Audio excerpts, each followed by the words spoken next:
అయిపోయేలా ఉండాలి. మన ఇంట్లో ఏవైతే ఉంటాయో వాటితోటే చేస్తాను నేనైతే ఎక్కువ శాతం ఏ వంట అయినా. ఎందుకంటే వంటల కోసం ఇది అది అది ఇదని ఏదో బయటికి తెచ్చి వాడుతూ ఉంటారు టేస్ట్ కోసం. నేను ఏది వాడను, ఇంట్లోనే వాడతా. కొత్తగా బయట నుంచి అయితే ఏది. ఇప్పుడైతే ఆయిల్ పోసుకుంటున్నా. ఫ్రై కదా, కొంచెం ఆయిల్ ఎక్కువనే పడుతుంది. ఎట్లా తినేవాళ్ళు అట్లా పోసుకోండి. కొంచెం తక్కువ తింటారు, కొంచెం ఎక్కువ తింటారు, దాన్ని బట్టి చూసి పోసుకోండి నూనె. అయితే ఆయిల్ కాగేసింది. కొంచెం జీలకర్ర వేసుకోవాలి. జీలకర్ర వేసుకున్న తర్వాత చికెన్ ముక్కలు వేసుకోవాలి. ఇప్పుడు ఏం వేయద్దు ఆయిల్ అసలు, ఖాళీ చికెన్ ముక్కలు వేసుకోవాలి. చికెన్ ముక్కలు వేసుకొని బాగా కలుపుకోవాలి. ఇప్పుడు ఏమంటే సాల్ట్ వేసుకోవాలి. సాల్ట్ వేసుకొని బాగా కలుపుకోవాలి. ఇలా ఉప్పు వేసి ఎందుకు కలపాలంటే వాటర్ అంతా బయటకు వస్తుంది. చికెన్లో బాగా వాటర్ ఉంటుంది కదా, ఈ వాటర్ అంతా బయటకు వస్తుంది. రెండోది ముక్క కూడా గట్టిగా అవుతుంది, కడక్ అవుతుంది, మెత్తగా ఉండదు. పీసు కొంచెం కడక్ ఉంటుంది, గట్టిగా. టేస్ట్ కూడా బాగుంటుంది ఇలానే సాల్ట్ వేస్తే. అందుకే నేను ఎప్పుడైనా సాల్ట్ ఏ వంటలనైనా వండేటప్పుడే వేస్తే ఎక్కువ శాతం.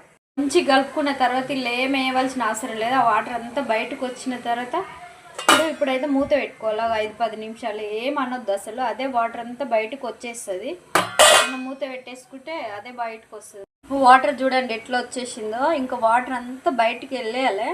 బయటికి వెళ్ళిన తర్వాతనే వాటర్ మొత్తం ఇంకిపోతుంది, ముక్కలు గట్టిగా అవుతాయి. ఆ తర్వాతనే జీలకర్ర, మన గరం మసాలా అవన్నీ వేసుకోవాలి, కారం గిట్ట. ఇప్పుడు అసలు ఏమనొద్దు, వాటర్ అంతా బయటకు వెళ్ళాలి. ఎంత వాటర్, అసలు వాటర్ పోయలే. చికెన్లో వాటర్ ఎక్కువ ఉంటుంది కదా, ఎంత వాటర్ ఉందో చూడండి. ఇదంతా వెళ్ళిపోయి ఖాళీ ఆయిలే మిలగాలి, అట్లుండాలి. ఇంకా ఇప్పుడు వాటర్ అంతా గుంజేసింది, ఇక ఆయిలే ఉంది.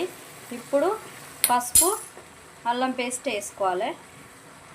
పసుపు అల్లం పేస్ట్ వేసుకొని బాగా కలుపుకోవాలి. బాగా కలుపుకోవాలి. కొంచెం అల్లం పేస్ట్ది కొంచెం పచ్చివాసన పోయిందాకా కలుపుకోవాలి మంచిగా. అంతా ఆయిలే ఉంది, ఇక వాటర్ అంతా పోయింది. ఇట్లా అవుతుంది లాస్ట్కు. మస్తు టేస్ట్ కూడా ఉంటుంది చూడండి. ఇప్పుడు అంతా పోయింది.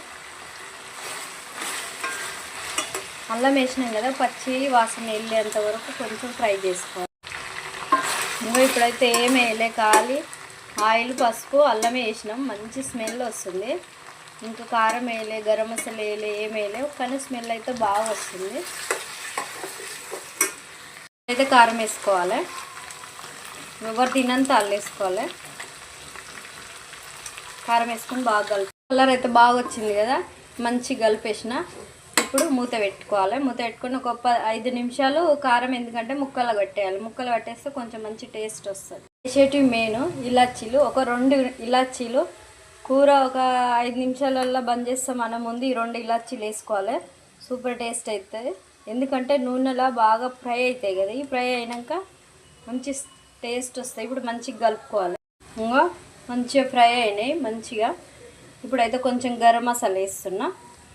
గరం మసాలా వేసుకొని ఒక 2 నిమిషాలు ఉంచుకొని బంద్ చేస్తే గుమ్మగుమ్మలాడే చికెన్ ఫ్రై రెడీ.